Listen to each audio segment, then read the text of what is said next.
With excitement, allow me to introduce on the show for I've lost track of times you've been on the show now. Somebody who I respect and admire a lot and who's doing, I think, really great work in the industry.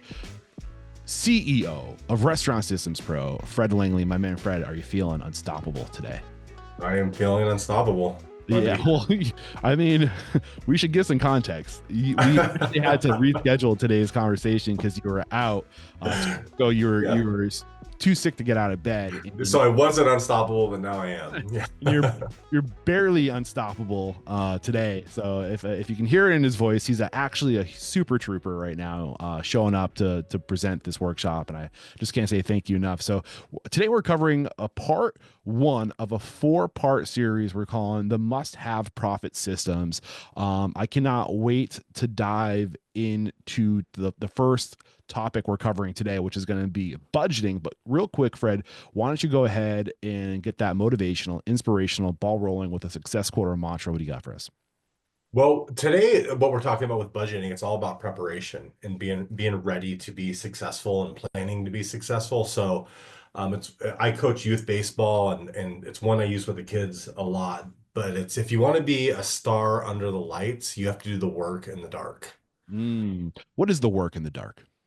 The work in the dark is your preparation. It's everything that you have to do to be prepared for that moment when you are under the lights. And I guess in terms of the restaurant industry, it's when you open, when it's time to actually be on stage in front of the guests, and you need to have all of your ducks in a row, your mise en place, your purchasing together, your mental mise en place as well as your physical mise en place with their prep and everything you've purchased. It's like there's more so much more that goes into opening that nobody sees, and that's, I guess, what the mantra is about. Having Right. all that Yeah, when prepared. you say like in the dark, the work you do in the dark, it's like it makes me think of that word or that quote, or I don't know if it's a quote or just like a saying that floats around. A lot of people know it. It's like, what is integrity? Integrity is what you do when nobody's looking. Mhm, mhm. And it's that kind of stuff. It's the hard stuff. It's the discipline to do the thing that's not sexy, not fun, but it's the stuff that's going to move you forward.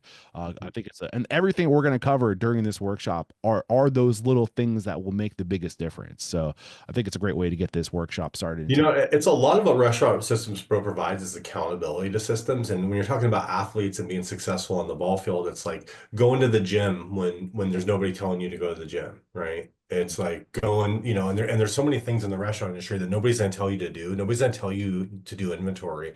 Nobody's going to tell you to do a recipe costing card. Nobody's going to tell you to do a budget. Nobody's going to tell you to schedule on time. Nobody's going to hold you accountable to those things. And so you have to make sure that you're doing them on your own. Right on. Yeah. So today we're going to be talking about budgeting. Before we get started in like the actual workshop, why don't you just let the listeners know by the end of today's workshop, what will they be able to do? Yeah, you're gonna be able to understand how your P&L should be set up, because we're gonna budget. We're in budgeting or pro forma, we're gonna be setting up what your P&L what the goal of your P&L should look like, right? Which ultimately means, what do we want the bottom line to look like, and then how are we going to execute that? Okay. You're also going to know, like, why cost of goods sold accounts are set up the way they are, and you're going to know how to actually compare your actual numbers to your budgeted numbers. So we're not just using this as a document to get a loan from a bank, or kind of a projection to see if this is a good idea to open a restaurant here and then never ever look at it again. It's a living, breathing document that you address with every single month, every single week, every single system you use. I love it. And this is a live recording. So if you want to join the next workshop, head over to restaurantunstoppable.com/live. And I just want to make sure people know that we're bringing the workshops back. So I can't wait to get into it, Fred. Why don't you just take it, get after it? Yeah. So there's a reason that this is the very first workshop, and it's because setting goals and a budget are foundational to everything we do. And the way our systems are set up is the budget can be this big picture goal for what you want to do, But then you have to execute and you have to break this budget down into bite-sized pieces that can be executed. And that's where the systems come in. And so all the systems tie back to meeting these little micro goals that lead to hitting the budget. For example, one of those might be like, how many host hours can I schedule? Um, you may just say most restaurateurs are just looking at how many host hours they've used in the past and where they're at too, but we also want to tie it to budget as well, and it helps us make decisions. And so, there's budgeted goals with sales. So are we going to lose sales if we cut too many hosts and we're not providing the service we need to be doing? So there's, qualitative and quantitative reasoning that has to go into everything. And by qualitative and quantitative, I mean qualitative is your gut feeling for the business. What I think and feel that I need to do as far as the right amount of servers on the floor, the right amount of cooks on the line, the way that I'm set up, all those gut feeling things. And then you have your quantitative. And your quantitative is, what do the numbers say I have to do? What do the numbers say that I have to do to make the money that I need to at the bottom line? And too many restaurants are going off of all qualitative. Every once in a while, I meet somebody that's all quantitative, but it's both are bad. If I'm all by the numbers, I'm going to have a cold restaurant that's only about making a buck and doesn't have a good warm feeling and provide a good experience for the guests.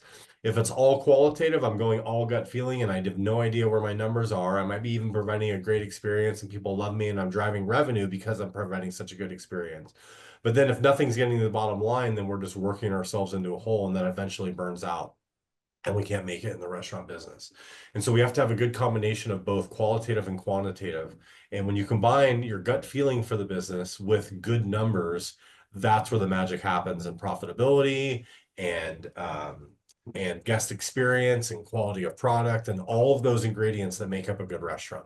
It's interesting, and this is something that I've struggled with in the past. Almost every piece of advice that you get that's good advice has equal and opposite advice that's like the literal opposite of the advice that you just got. That's also true. Have you noticed that? Yes. It's like this Times, yeah. infuriating thing, dude. It's like what is it? And I think that the reality of life is that there can be two truths that are opposite and equal at the same time. Like there is no Yes. one truth. Yeah. And that shows up time and time and time again in life. But the answer is balance. And I think that, is it Pareto's principle? The 80-20 rule. I Okay. think that 80-20 rule, Yes. it Mm. can be applied to like at least 80% of those scenarios. Like you apply the 80-20 rule to the 80-20 rule. It's Yeah. amazing. And like it's like this optimum balance of like finding the sweet spot, systems versus culture, right? Quantitative versus quantitative. Qualitative. Mhm. And what is that? If you had a guess, what is the balance that if you look at qualitative versus quantitative, what would you say the sweet spot is? It 50-50, or do you say that it's 80-20, and which one's the 80 and which one's the 20 in your Well, what opinion? happens is you have to have this qualitative foundation. You have to have this, you have to know the business, right? You have to know your people. You have to know what the quality product looks like. You have to know those things. And then when you take what you have to do to make a living and you apply that to it, that's where magic happens. So I think the qualitative kind of comes first, and that comes from our experience in the business. Um, I don't necessarily say that you have to have experience in the restaurant industry to run it, because actually some of the best restaurateurs that have come to us, the most profitable, best ones have been the ones that haven't been in the industry. But you still have to recognize quality. You still have to recognize good workers. You have to recognize toxic workers. You have to be able to have leadership skills. You have to have those soft skills that come with running a restaurant. But you also have to have those accounting skills and business skills. And that's why it's the business is so special, is you can't just be just one-sided on your skill set. You have to have multifaceted skill set to be able to be successful in the restaurant business. And some of that skill set, I say the most is leadership, because even if you have a weak point in your skill set, if you're willing to kind of put your ego aside and have people on your team that fill that gap, that's really, really important. And then take advice and follow that too. So if I'm going to apply like a real world example to what you're talking about, like it's, you know, walking into a store, and in fact, we talked about it in the elite meeting, and I think you met Jay from Uncle Bub's there. You know, we were going into their store. We identified that they were $1,000 a week over in their budgets, and I could walk in, and I walk in as a consultant and go, "Hey, you're $1,000 over budget." Okay. Now, I couldn't, because I had no qualitative understanding of their business, go and change their schedule to make them fit that $1,000 over budget. But what they were able to do is take all four managers, they sat around a table, and within like an hour, they found the $1,000 that they needed to. So qualitatively, I was able to tell them, or quantitatively, I was able to tell them where they were off. But on the qualitative side, that gut feeling for the business, I didn't know where they were busiest, where they were, you know, who had the skill set to be able to run the line by themselves, let's say, or which server could have a larger section during a downtime just in case they got a pop, you know, which, you know, where to plug and play their existing staff to make that $1,000 a week work for them. And Right. so I just gave them quantitative information, and then they use their qualitative skills to apply that information and get the best of both worlds. So Right. Absolutely. Yeah. I mean, I think part of the answer too is that there is no one answer. I think right. the right answer all depends on the operator, their concept, their strengths. I mean, it's a very complex world. The more I learn, the more I realize I don't know anything. And it just it's just not simple. I think it's human nature to make it simple. We want to simplify things, but the reality is we live in a complex system. The universe happens to be a complex system, and there's If not it was just numbers, all you would do is plug and play the numbers and profit comes out the other end very easily. But we're dealing with people and product and, right. you know, I think the core of that message is it all depends on the operation. So find your own balance, and it's going to take a lot of introspection. It's going to take a lot of sniffing your own pits. It's going to take a lot of digging deep into your business and understanding the strengths and weaknesses of you and your business. So yeah, I mean, I don't want to go too far into this, but that was a fun little rabbit hole we went into. yeah, So bring man, it I'd back. say that when we're, yeah, sorry. But no, you're good. I'd Finish say your. that when we're talking to restaurants that 90% of them don't have a budget at all. And maybe if the 10% that do, only 1% actually use that budget ongoing. The rest of them that even had it, they did it to open the restaurant and that was kind of it, and they never go back to it. And having a budget that's connected to your systems and is key to achieving profitability. Where do we And start? What's the first step to yeah, creating? so step one is I have this I have them all broken up into steps for you, and we're going to go and take a look. Now, for those of you that may be watching this are concerned, like, well, I don't have access to the software too. We do have a spreadsheet of this whole system here. And in the spreadsheet, all the formulas are in there too. So I'm happy if you email Eric, we're happy to provide a spreadsheet. I'll show you what the export looks like towards the Yeah. end. So this If isn't, you're if you're yeah. in Restaurant Unstoppable Network, restaurantunstoppable.com/live, we will have a page dedicated to get access to all of these spreadsheets. So you're obviously the CEO and founder of Restaurant Systems Pro, the software as a service, but it was born out of the spreadsheets and the guides, and you're going to get access to those when you get into the network. Go ahead, Fred. Yeah. Absolutely. So when we start, you can see here that we have budget. Here's $1 million restaurant that we've budgeted, and let's say this could be an example of one that we don't know when it's a pre-opening one, let's say. Okay, if you're open, it's very easy. You could actually just switch, and you could switch to a dollar method, and you could just plug in your historical sales and go from there, right? Let's say we're projecting out though, and we go, okay, well, I'm going to switch to percentage method. I put in $1 million, and it will break down the $1 million by percentage of seasonality. So we've broken out seasonality for this restaurant. This is an example right here. For example, it's $1 million in revenue a year, and this is what it could look like. Where in May it's doing $100,000. Looks like the busiest month would be December, with other months that reflect the seasonality of the business. Okay. The next thing you need to do in budgeting is identifying your revenue centers, okay? And so in this case, we have food, NA beverage, liquor, beer, wine. A lot of restaurants will combine NA beverage and food because, in the past with technology, it was like easier just to code beverage to food. Honestly, it gives kind of an extra bonus to food costs a lot of times. Any beverage could be running anywhere from 15 to 25%. And most food costs are going to run higher than 25%. So when you average in the NA beverage there, it disregards it. And so our rule of thumb here, so like right here, you can see beer. Okay. So I would even, if this restaurant had draft and bottle, I would even break it out further because we need to have corresponding costs of goods sold with every revenue center. It's very, very important. And a lot of so in your chart of accounts and setting up your P&L, it's going to be food to food. I have NA beverage broken out too, because if I can identify all of my fountain drinks and coffee and all that, and I can identify all of those expenses on an invoice. When it comes to draft beer, I can identify every draft beer sold in my POS system, and I can identify every keg that I bought on my invoices. So if I can identify it, the cost separately on my invoices, I will identify it that way and then have the corresponding revenue center to go with that. Okay, that's kind of the rule of thumb there. Sometimes I'll see a chart of accounts where it says like poultry or dry goods and meat and all those different accounts broken out. And the reality is we want to track every single purchase down to how many cases of everything that I bought. I think that's left over from some. It's not even part of a generally accepted chart of accounts that I've ever seen, but a lot of accountants will use it.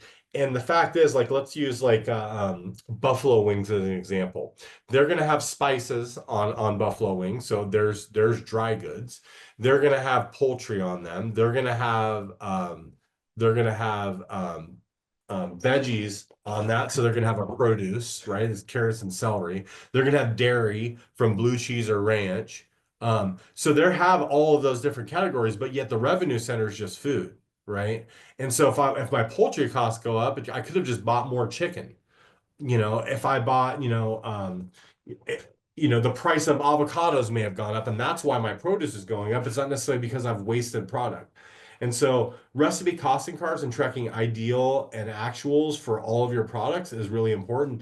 And having general categories of a cost of goods sold doesn't actually help you.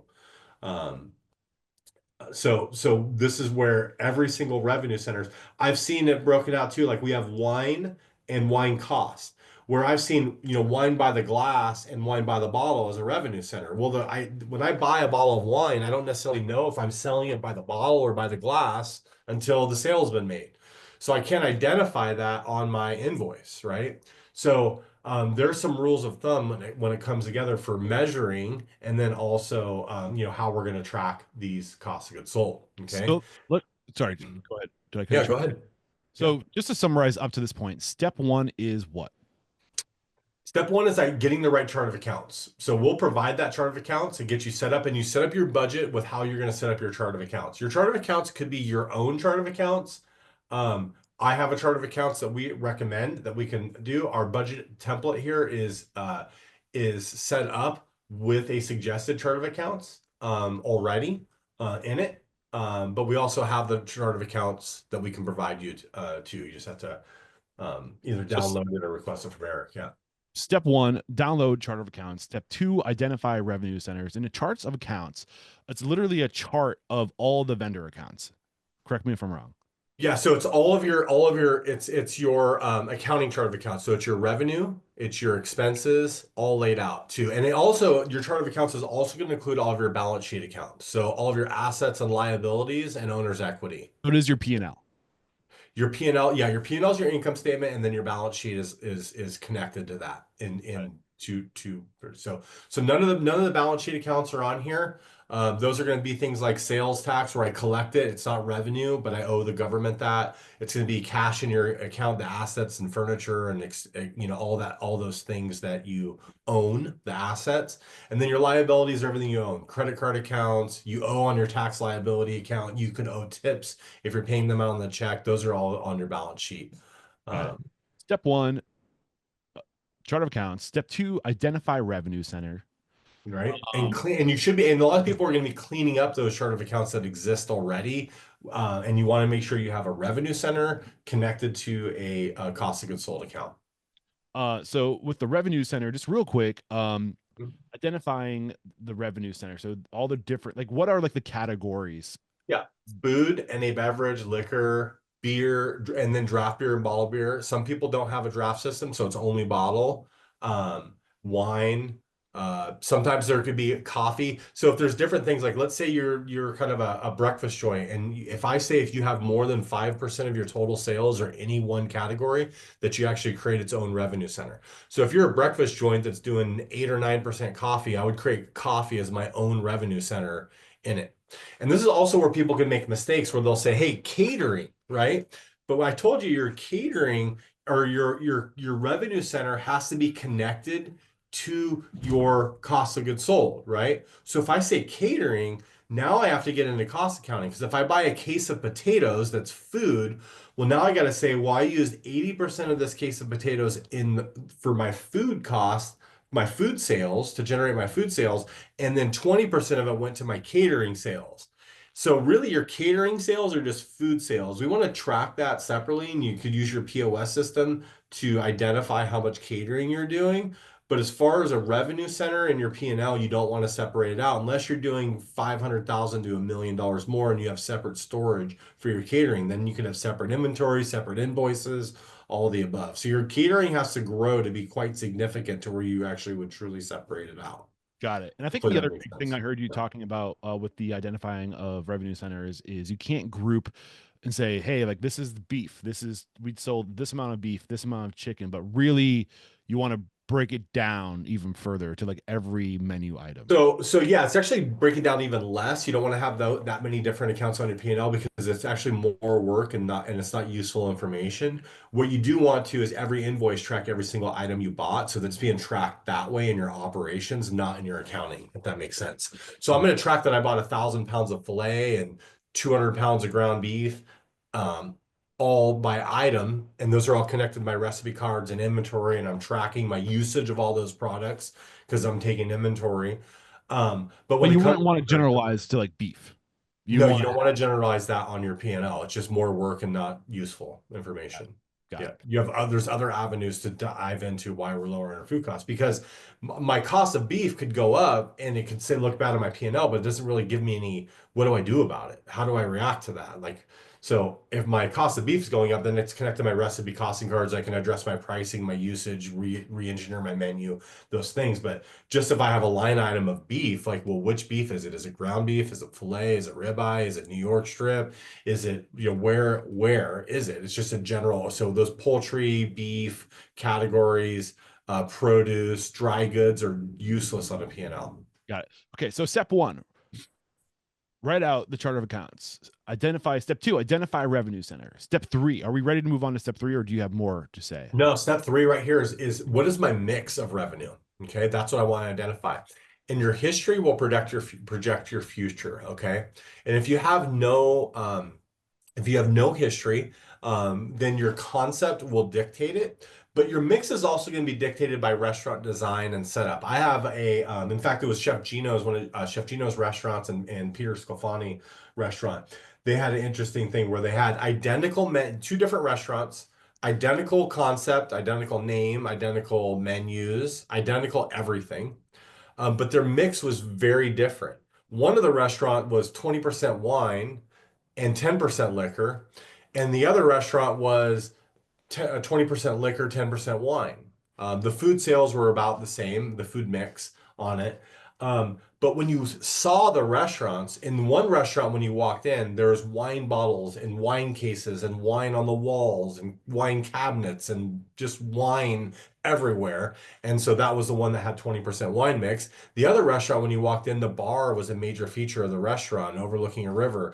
And so they had this huge bar with a beautiful back bar and lots of bar seating. And so that one had a mix of more liquor. I also had to do with the community was more, wanting to drink more liquor, do different communities.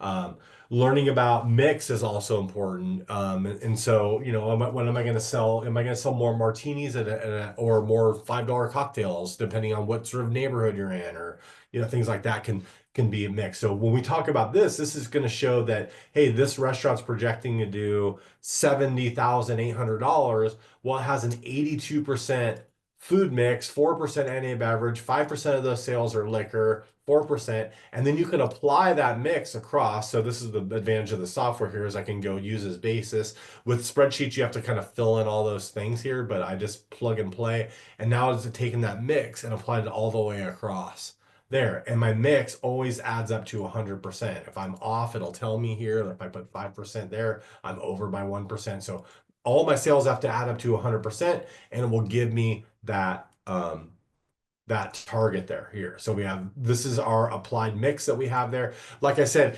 if you have history, we want that history will predict the future. So if you're already operating, just look at the last few months of mix and apply what that number is. What percentage of food sales do I do? So that means if I do $10,000 on a night, then on average, I'm going to do $8,200 in food if I did a $10,000 night. Let's make sure the stupidest person in the room understands what's being said right now. So that person is me. When you're saying marketing mix, you're looking at all the different, essentially the revenue centers, and you're saying what percentage of revenue is coming from each one of these centers. Yes. Yep. Got And it. then we do that breakdown. Yep. And then, but I think you said it's something earlier that you were going to start, you got to reverse engineer the concept. Right? And not every restaurant concept is going to have the same marketing mix. So why is it so important to identify the concept and I guess like get into like the significance of, I don't know, like why you did, but like kind of Yeah, let's say that I'm a heavy bar, right? And I'm going to be 50% food, 50% liquor, right? Well, yeah. my cost of goods sold liquor might be 20%. If I'm doing 50% of it at 20%, it's going to make my budgeting will be massively different because that kind of gets into the next step here where we're going to say, hey, I don't know, I'm going to say 30% food and 25% NA beverage and 18% liquor Okay, and I think I 20, understand now. So what you're saying right? is essentially, each business, each restaurant is going to have its own set of demands, and you need to understand what that business demands so you can budget appropriately by revenue center. Yeah, exactly. Because look at this. So right here, based on this mix, my cost of goods sold total will average out to 29.4% because it's heavy, it's leaning towards the 30%, right?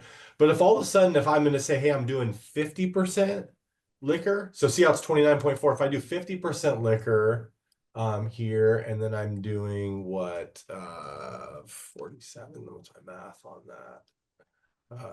50. There. So now all of a sudden my cost of goods sold, all I did was change my mix. I didn't change any of my cost of goods sold targets, but I changed my mix of sales, and now my cost dropped 5% because my mix of sales is so important in this, right? Got it. Okay. All right. So step one, write out chart of accounts. Step two, identify revenue center. Step three, what is your marketing mix of, or what is your mix of revenue? Revenue.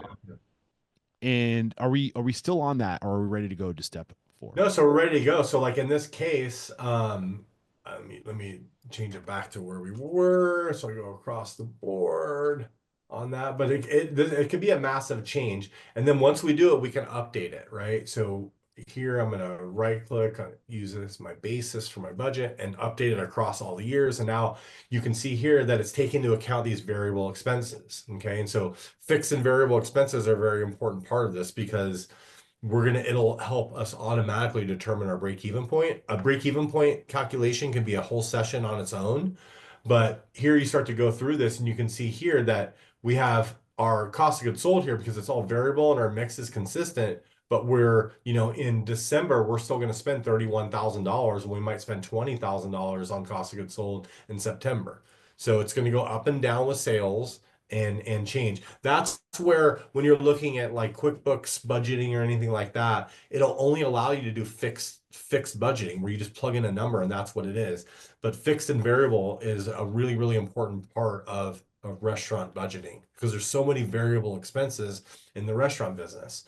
And it's all connected to, $61,000 of food versus in December, I might do $87,000 in food based on my mix and total sales. Okay. So were you summarizing step three with the mix of revenue, or was that Yeah, the mix of revenue, yeah, mix of revenue will affect that. And then what's going to happen is because of all that mix of revenue and all that, and it's variable expenses, it's going to automatically change what I'm spending. So if I have spending budgets and I'm connecting this to spending, I'm going to allow my kitchen manager to purchase a whole lot more. Duh, they're doing more sales. It seems obvious, but we want to be able to adjust to it. So it's a budget that will flex and change based on being busier or slower than planned. And so that will reflect our spending budget based on the level of sales. And so you got it? can allow your team and be able to do this is also where it comes getting your time back. You'll be able to delegate spending to a team. And here, like $1 million restaurant, you're going to be allowing, your kitchen manager to spend $250,000 in spending just on not counting supplies and all that and labor that they're spending in there. They're just to be allotted and you have to responsibly spend 250 grand. Well, what are the parameters and what are the guidelines and structure to doing that correctly? And if Yeah. you have none of that, you're going to be leaving massive amounts of money on the table. So if I'm reverse engineering this conversation up to this point, it's really a matter of just getting everything listed out and then getting everything categorized and then paying attention to what the unique demand of your business is so you can give the budget to where you need it. So you're not overspending in certain areas and you're actually Correct. Yeah. tracking all the purchasing so you know if your actual versus theoretical is off. So where's the money going if we're not, you know, like in that kind Right. of, that triggers we need to focus because then the numbers aren't matching, right? Yeah, or you might write a budget that says I got to run 30% cost of goods sold, but then you do your recipe costing cards and it comes out to 35%. Well, I got to re-engineer. Now I know that I need to re-engineer my menu because I'll never possibly hit budget based on my menu prices and the costs of my recipes. It'd be physically impossible to hit budget. So now I know I have to re-engineer my menu. Most restaurateurs don't know that. They Right. don't know they don't know what they're supposed to hit to be able to live the life they want. What And gets measured gets minded. And the power of tracking is so because like now if you can track everything, if you can put numbers to everything, you know where your attention needs to go. And then you can gamify it, which is I think the most powerful thing. You can literally absolutely. Oh, you're make gonna it love about the budget variance report. yeah, right. So step one, again, get the right chart of account. Step two, identify the revenue centers. Step three, what is my marketing or my mix of Revenue. revenue? And Mhm. then what is step four? What is that? Step four is identifying those fixed and variable costs in your labor, right? So here we're going to identify a couple things. What am I, we're going to measure prime cost, which is total cost of goods sold and total labor. And what I teach is and what I find just from our experience, and so we teach it, is that if you do more than $1 million in sales, then 55 prime cost is possible for you. And so that's total cost of goods sold and total labor in your budget. Okay. Including taxes, benefits, and insurance in that 55%. And that 55 prime cost is what's going to lead you to the 15-20% profit that we teach. Yeah, Okay. most people say I think the most common rule of thumb is less than 60%, but you seem pretty hard set on 55%. Is it because Yeah, because it's so possible. In fact, I get people to 45s. I don't market that because it takes a special mix and a special concept and stuff to get to there. operate? But I have many, many people that are under 50. Wow. And so, well, and a lot of times they might be, 2 million plus. Once you start hitting 3 million, then that 55 kind of goes out the window and we can go lower than that once you start going past 3 Yeah. million because Volume management helps a won't lot. take up as much. You don't need to keep adding managers. Usually we say right around 9-10% on management, but once I start getting to 3, 5, 6 million, do I really need $600,000 in management when I get to Right. 6 million? I mean, No. your food cost is directly proportionate to how much food you're selling, right? Whereas your labor cost is more, you get to a certain point and then it almost the profitability gets kind of Yeah, there's a certain level of efficiencies that happen with getting exponential, here. Yeah. right? Hmm. Yeah. Yep. So step four, identify fixed and variable costs in labor. Get into that. Yeah, so here we have a couple things here. Where all the red positions here, and this can be pretty. I'm not really set on what it has to be. A lot of times we'll set up the way that your POS is set up. If you have these sections in your POS system, then you have those that they'll track on their P&L. And in our P&L, if it's where it is in your POS system, the different departments that you have, well, your P&L will automatically feed into it because our system is going to be doing automatic accruals and stuff to help us budget all that. I'll get into the accruals in a second. But here we have owner's salary that's not part of prime cost, and maybe we have some admin payroll that's not part of prime cost. And so we identify it. Let's say it is an owner's salary, but you're managing the restaurant, then we'll count you as prime cost. And I just can click on that and count it as part of prime cost, and it'll count and tell me my total prime cost. But in this case, we're saying, hey, the owner's salary, where it may be that the owner's working the store and is present and is there leading and coaching and teaching their staff, but they're not required to turn a key. And owners sometimes are confused whether they're part of prime costs or not. A good general way to answer that question is if you were to leave the business for 6 months, if you would have to hire somebody to replace you in the business, then you are definitely part of your prime cost. Okay. Maybe it's not the full salary that you pay yourself. Maybe it would be cost less to replace yourself and you can count a portion of your salary towards prime cost. But if you would have to hire somebody to replace you because you were leaving for 6 months, then you would definitely count yourself as prime cost. If the answer to that is no, I wouldn't have to hire somebody to replace me, then you're not part of prime cost. Doesn't mean that it replaces your leadership and being the captain of the ship and motivating your employees and being present and all of those things that come with good leadership. But you definitely want to be part of the production. So it's anybody that's producing, turning a key, getting food out, running food, writing schedules, doing management things. So this admin might be a bookkeeper where they have nothing to do with how the food's getting out or purchasing product. They're just doing some admin stuff. And so they So wouldn't be part of is it prime one way to stuff. look at this? If you're working a system that is management level or below, so like if you're doing GM work, and there's systems for GMs, right? You should be Yeah, creating systems for GMs, and then there's the front line work. There's systems for flipping the burger, opening the restaurant, cleaning the restaurant. There's systems for that. So if you're doing any checklist management level or below, then you're probably a salaried employee at that point. correct. And part of prime costs. Yep. So I think this is another just a little side lesson here, where a lot of restaurant owners they don't do this. They do not consider. They just take whatever is left over in profit. That's the money they make. They do not. Right. They do not create like if you were doing profit first, you would call it owner's pay. But in this model, if you're using Restaurant Assistance Pro, you're just basically considering yourself as a fixed cost. You're taking a percentage of profit from the prime cost of the business, and profit is separate. You don't, and I think people don't look at profit. You don't touch profit unless you are paying off debt or you are investing in assets. That is not your paycheck. Pay yourself separately. Yes, absolutely. If you don't plan for it, it's not going to happen. And so, you have to plan for it. You have to get that in here. I'm going to So show you some. Yeah, go ahead. so real quick, where we left off before we went down that little bit of a rabbit hole. So now with step 4, you're identifying your fixed and variable costs. So you're going through all the different titles. Is that what I saw you doing? Kind of going through owner Yeah, salary, administrative. Are these fixed, i.e., salary based, or are they variable, i.e., hourly based? both. Yeah, yeah. So here, let's say the salaries are taking you're taking the minimum salary in your store. Let's say it's a $4,000 a month salary here. I can add that in here, and then this $4,000 salary will not. It's in here. It's part of my payroll, but it's not part of my prime cost in here. Let's say we have a $500 a week admin person in here that's coming in doing some paperwork and things in there, and we have that budgeted in there as well. So we're budgeting for that. Okay. Then when we look here, we have management salaries in here, or salary. This is an 80,000 here that we're showing. And you can see here that we have different sales levels as we go across here, right? I can see that this is that same mix that we're looking, but I think this is like 1.4 million here.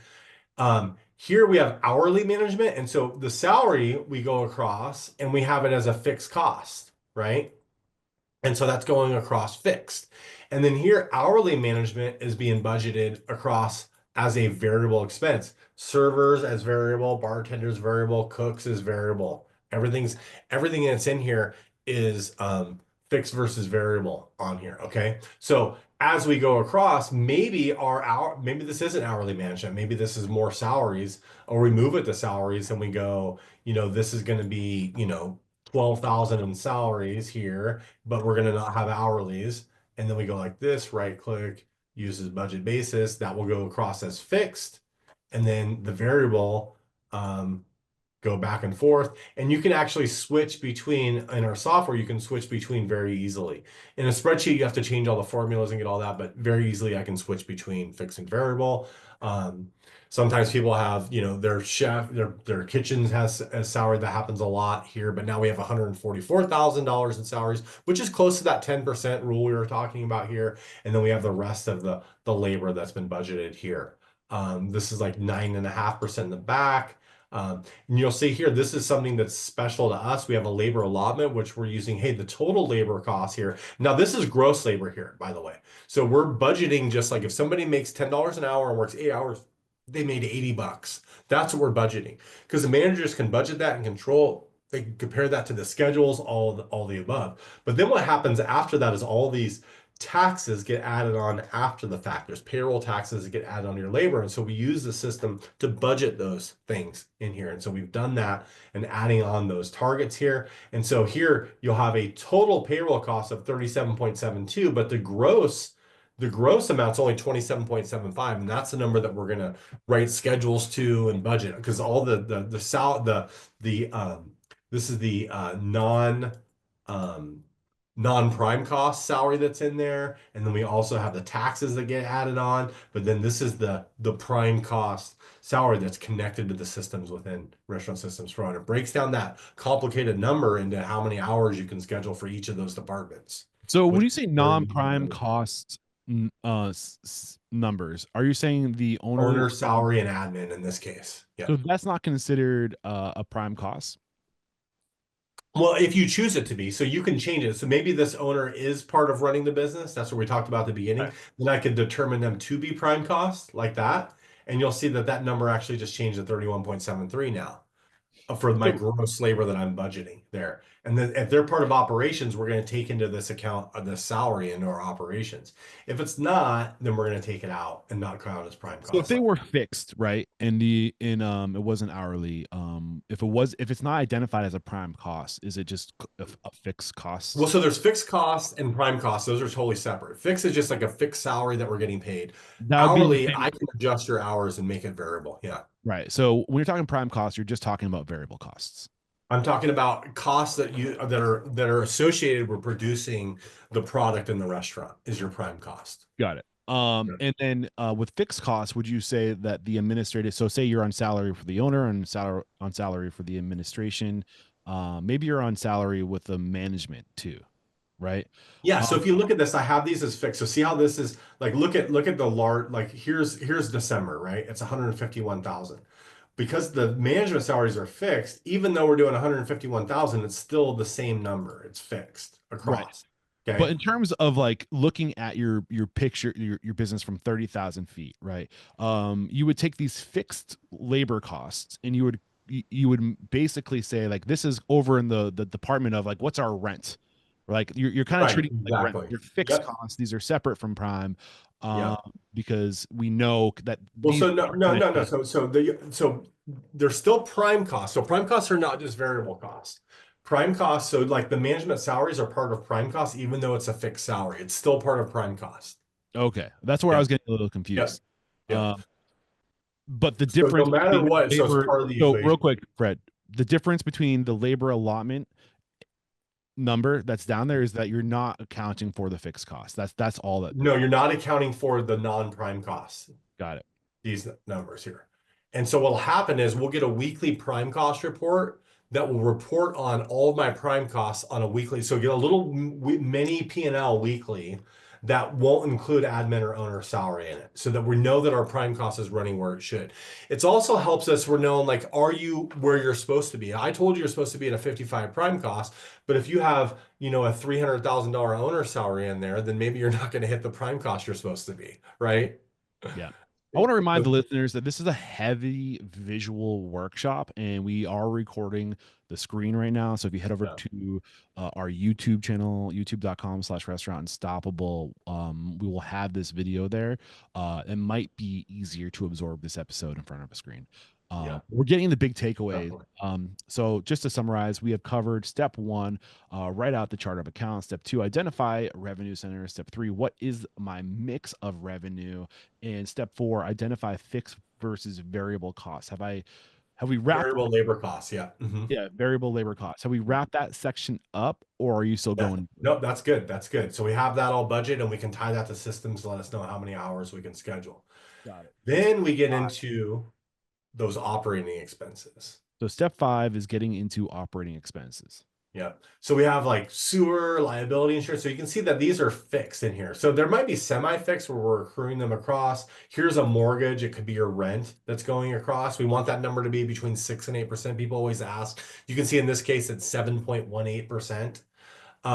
Linen is right here at fixed, but that's probably going to be a variable. I can easily change it to a variable expense just like that. Go, okay, it's going to be at 5% or 0.5%, excuse me. I can right click across that, use as budget basis, and that number will then immediately be a variable expense all the way across. It'll go up and down with sales. Any of my variable operating expenses will go up and down with sales. So utilities might change monthly. So we average out the year. Or you could just put in like if it's way more in the summer because of AC and my gas bill goes up in the winter because of heating, then you can adjust for that.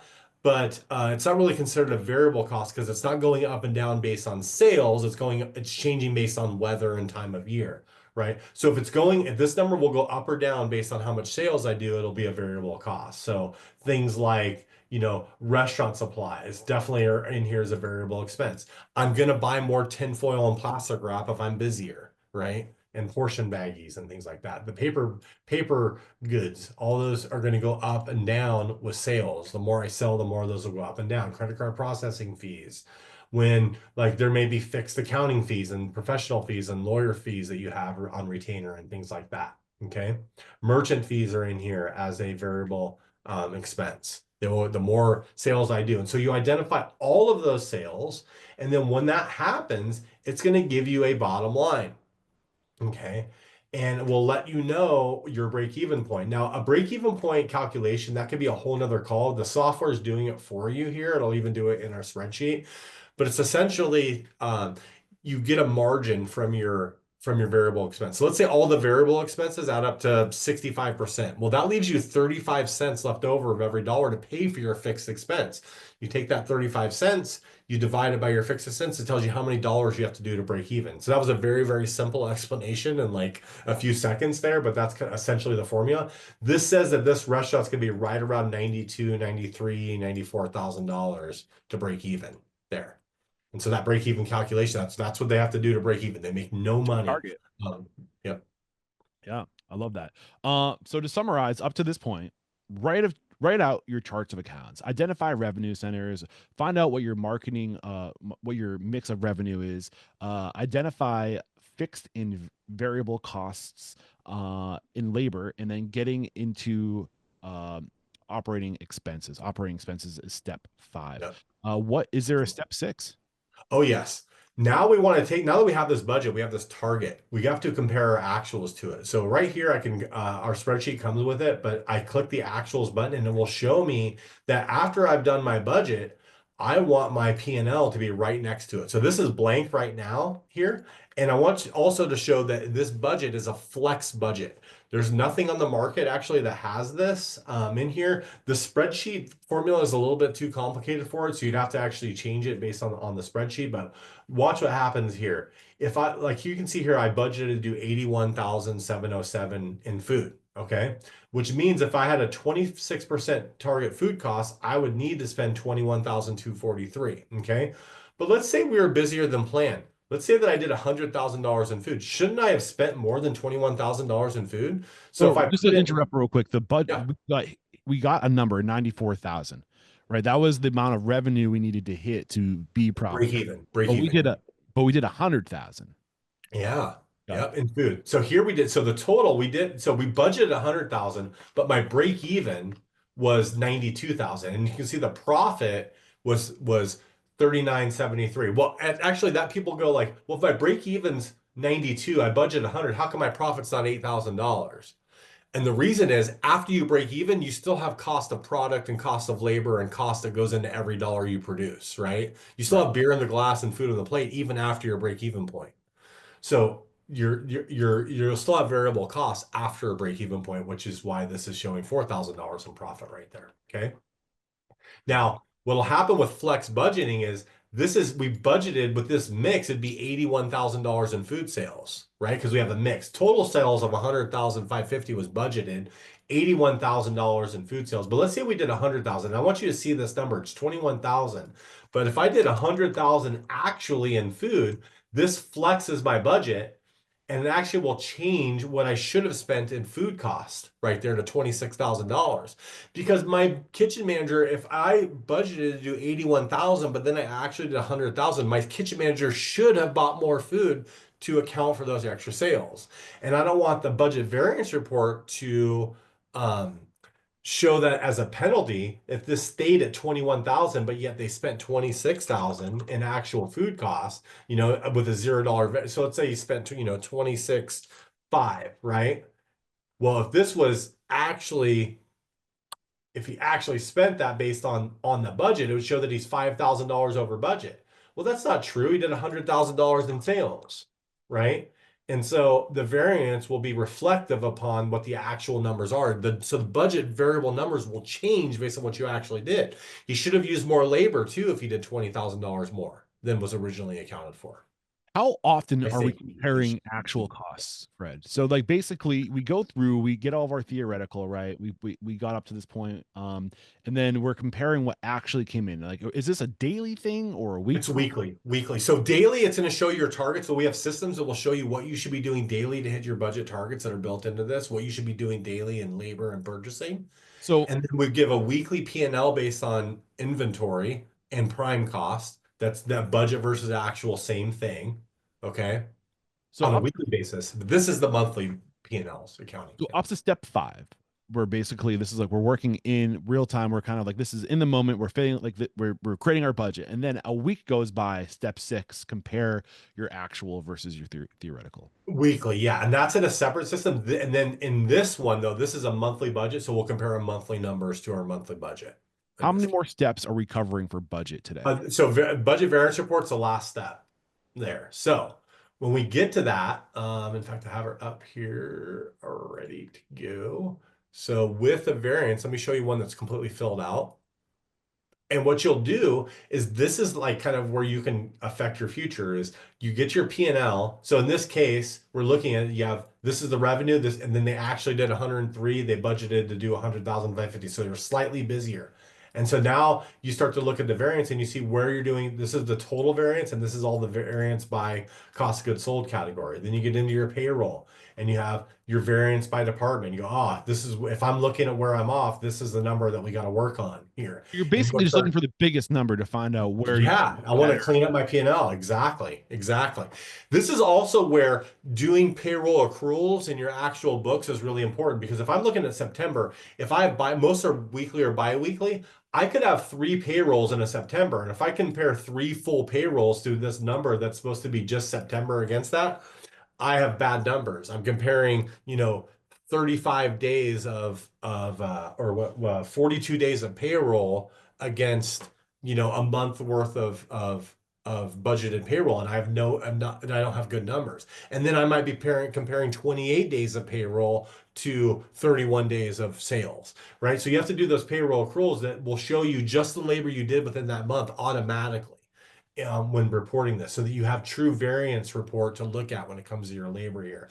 But this is also why people will choose to do period accounting where they're doing biweekly or 4-4-5 periods so they can easily plug in their labor, those 4 weeks of 13-week periods and plug in their labor biweekly and compare it automatically. Most of your bills though are monthly bills.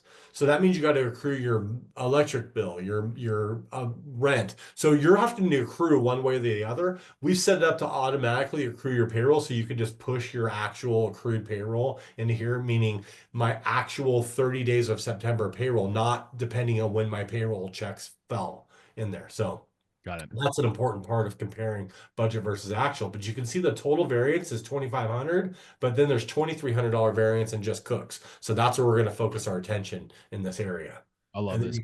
yep. And it Then you all go to starts your here. operating. Yeah, exactly. Then you go to your operating, and it's all side by side. What were those expenses? Is there anything that was added that wasn't expected?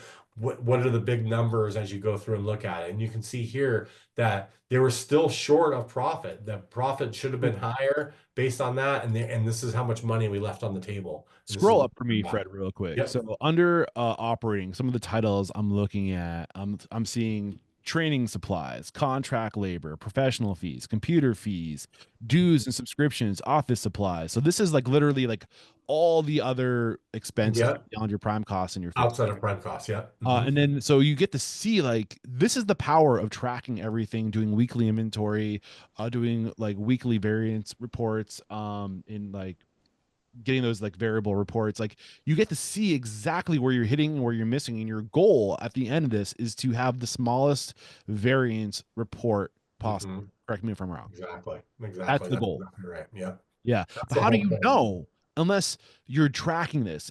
It's one of these things where it's like, do you want to be excellent? Like what's like where's the money going? It's a matter of the owner having the discipline to go through the motions and to set those motions. The systems, the processes are a part of your culture. It's not this or that, it's holistic. Like the things you do every day, the rituals you do every day are culture. And you have to have the discipline to do these things so you can show people that think of it as cleaning the toilet. More of us are willing to clean the toilet to show people we're willing to do it, but we're not willing to do all the shit you just share with us today. It's shittier than cleaning the toilet, but you have to do it to show people that this is what we do. This is our culture. And when you set it up, when you have systems, when you create a hard system, a guide wire through the process, then you can delegate it. And that's the power right there is you get to the point where you show people, yeah, I'll clean the toilet, but I am going to show you how to clean the toilet so you can do it. And if you can't do it, I'll step in because I don't mind.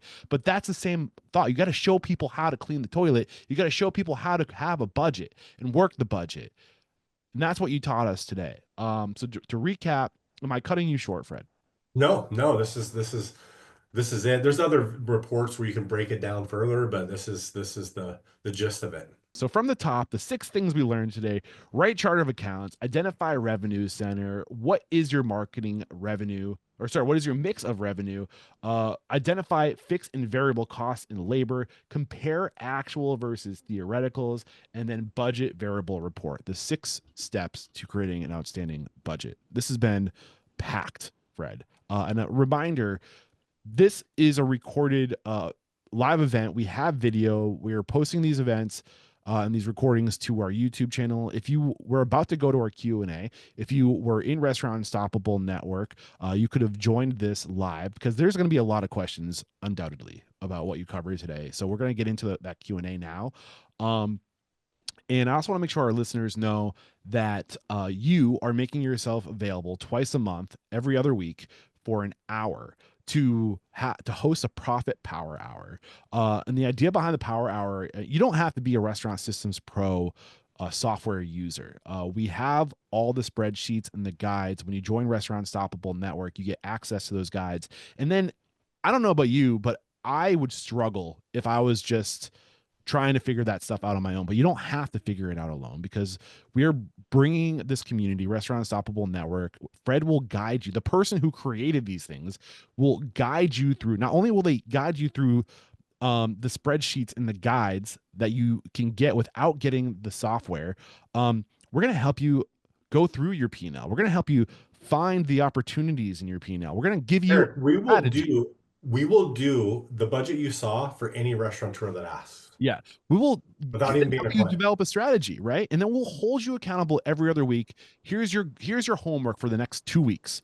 Did you do it? Yes or no? Why or why not? And then we'll help you brainstorm why maybe you struggled getting your goal accomplished. That's the power of a community. So head over to restaurantunstoppable.com/live, sign up, join the power hours, get these materials, and stop fucking making excuses. Sorry for the Love language, it. but I wanted to drive It home. is a restaurant business. Yeah, so we're gonna now break to talk to our Q&A, our folks that joined us live. Before we do that, Fred, call somebody out. Actually, I'm gonna request that you introduce me to somebody. When we were at the last mastermind meetup, there was a couple. There weren't a couple, but they're like brother and sister, unrelated, out of the Chicago area, Yeah. doing some crazy numbers. Who are those folks? Yeah, that was Jay and Ashley from Uncle Bub's, Yeah. and it is definitely a they've been in it. They're actually taking it over. Mark and Carrie have done, they're the owners. They have done a tremendous business. They're one of my poster children. They started off with us uh 2008, 750 grand in debt. Within a few years, they paid off that full 750 grand. They were leasing their building. They've since bought the building that their restaurant's in. They are collecting they're collecting rent. Their business is automated. They've bought two separate homes outside the business. There's one in Florida. They've gone to go live in the one in Florida while Jay and Ashley run the store. And kind of the next generation to take things on. I So would love to get them on the show.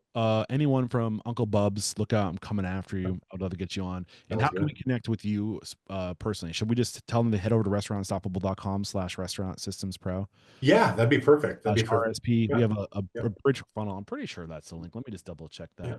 and clean this up in the back end. Or Fred at restaurantsystemspro.net.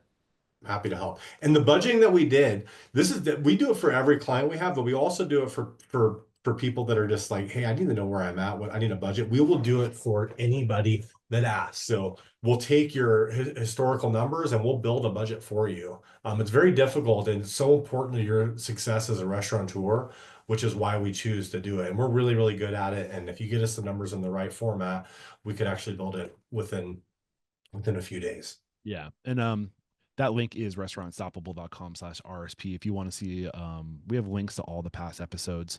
All you got to do, all the past episodes where a restaurant systems pro user has been on the show and they're giving a testimonial, and we'll get this workshop posted to that too. Just go in there, give your email, and then we'll send you those materials.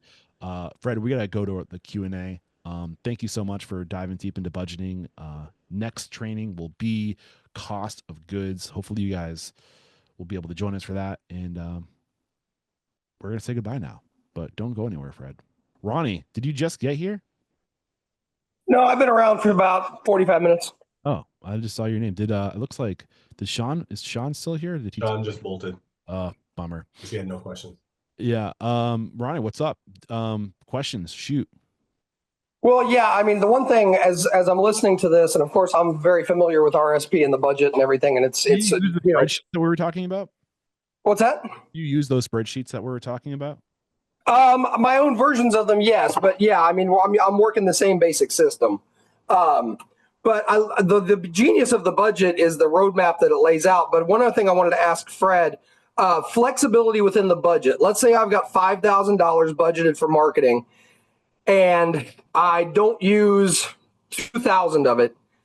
And that obviously is going to sit there. I don't. Does it roll over to the next month? Do I take it and apply it somewhere else? Yeah. What if I need to apply it to food costs? What if I need to buy an extra $1,500 worth of something because I got a big thing coming up? No, I wouldn't say that I'm good on food costs if I was $2,000 over. You know what I mean? I would still budget that because if you don't have to spend 2,000 in marketing, I want that to flow through to the bottom line so that you actually have 2,000 extra. Or it could be that you're planning it and you're saying, hey, I'm not going to use that $2,000 now, but I am going to use it this summer when I'm going to sponsor the county fair or something, or buy a booth at the fair to market my business and use it down the line there. So when it comes to marketing, but I wouldn't use it to replace any of my prime cost expenses, because that just kind of puts a Band-Aid on something and doesn't really stop the bleeding. Okay, so what happens if I need to go over budget on food? Let's say I've got a big event coming up and my budget is only 5,000, but I know I'm going to need 7. Well, that may be that your sales forecast is wrong. So if you know you're going to go over, it means you got to change your sales forecast, and then that will change your budget. Okay. Yeah. Okay. Okay. Again, it's all in the system. So changing the right thing in the system fixes the problem. I wasn't sure how that exactly Yeah. worked. So yeah, But so if you have an event that you have to buy for, oh, it's like my sales forecast is off. So now you know exactly how much you should, instead of winging it, you change your sales forecast and it tells you how much extra you have. Right. Okay. That makes perfect sense. Again, it's all in the system, so it makes sense. But what, so that if I have that surplus because I didn't use everything I budgeted, that just trickles down to the bottom line? Yeah. Okay. Exactly.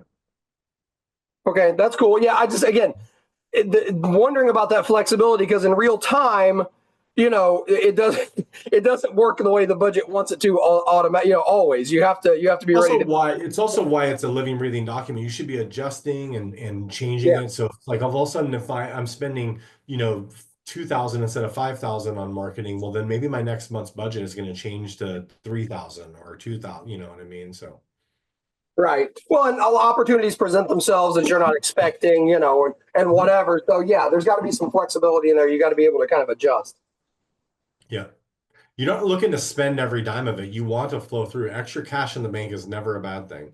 Right. No, of course. Yeah, absolutely. Yeah. Okay, that makes good sense. I don't know. The budget's pretty solid. I don't have a lot of questions about that. I can't wait till we get to the labor. We're going to get to the labor and stuff eventually, right?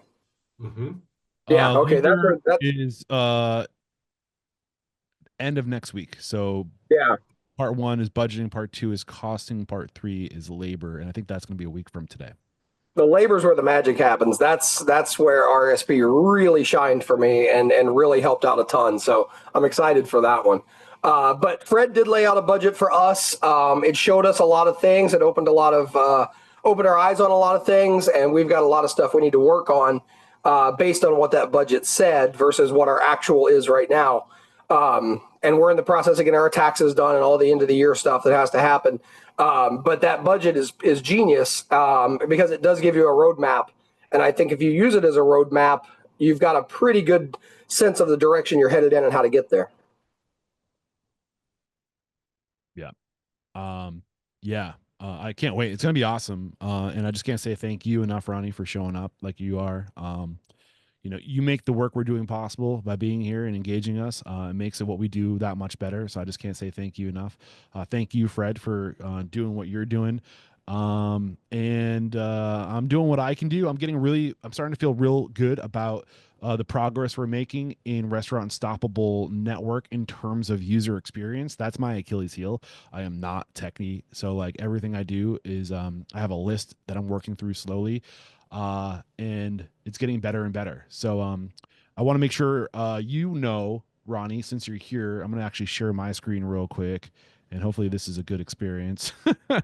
So right now I'm going to share this. So this right here is the landing page for Restaurant Assistance Pro. But if I go to Restaurant Unstoppable homepage, and I click on login, I am a tier 2 member. This is kind of like the customer, like this is where you get all the goods, right? So we're working on the library, which is linked to my Airtable account, and you can start sorting by location, sort by restaurant type, sort by topic, sort by guest title or role, sort by number of locations. We're working on really kind of building out this experience right now, but I want you to know that we're working on this, and it's coming together. I'm not promoting it yet because I'm not super confident, but this is my next focus, is making you guys be able to find exactly the content you're looking for in our 1,200 episodes. Also, I want to make sure that if you're in Restaurant Stoppable Network, and I'm pretty sure if you click right here, it says tune into the podcast.